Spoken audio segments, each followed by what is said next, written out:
আমাদের মরণ যেন সফল হয়, আমাদের মরণ যেন আল্লাহর জন্য হয়। আমাদের মৃত্যুর কথা শুনে কেউ যেন হাসাহাসি না করে, আমাদের মৃত্যুর কথা শুনে সবাই যেন কাঁদে।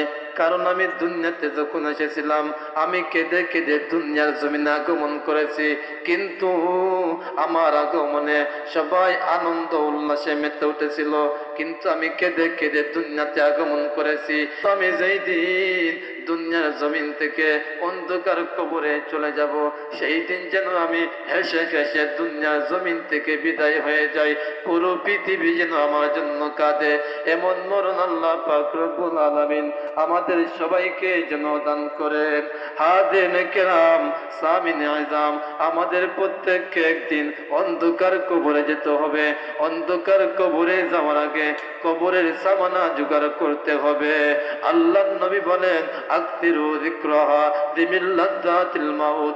উম্মতেরা রে, শুনে রাখো, তোমরা বেশি বেশি করে মৃত্যুকে তোমরা বেশি বেশি করে স্মরণ করো।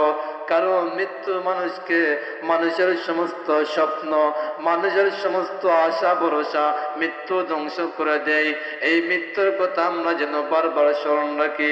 আমার আল্লাহ পাক রব্বুল আলামিন আমাদের প্রত্যেকের অন্তরের মধ্যে যেন মরণের ভয়, কবরের ভয় যেন ঢুকাইয়া দেন। বেশি বেশি করে আমরা কবরকে স্মরণ রাখবো, মরণকে স্মরণ রাখবো। আল্লাহ পাক রব্বুল আলামিনের কাছে আপনি যদি ফরিয়াদ করেন, ওগো আল্লাহ,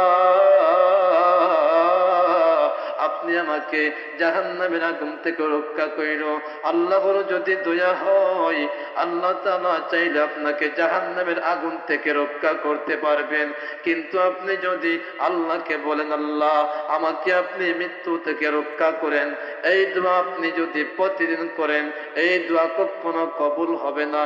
কারণ কুল্লু নাফসিন যায়কাতুল মাউত, প্রত্যেক প্রাণীকে মরতে হবে। আপনার প্রাণ আছে, আপনার প্রাণ পাখি একদিন উড়িয়ে যাবে, প্রাণ পাখি থাকবে না। ও মুসলমান, ভিতর থেকে তোমরা হিংসা দূর করো, অহংকার দূর করো। আমাদের এই অহংকার, এই হিংসা, এই বিদ্বেষ আজীবন থাকবে না। আমাদের এই হিংসা বিদ্বেষ আজীবন থাকবে না। 3.5 হাত মাটির সাথে আমাদের হিংসা বিদ্বেষ সব কিছু আল্লাহ পাক রব্বুল আলামিন মিশিয়ে দিবে। তা কিছু বললাম, আল্লাহ পাক রব্বুল আলামিন আমাকে আপনাকে আমাদের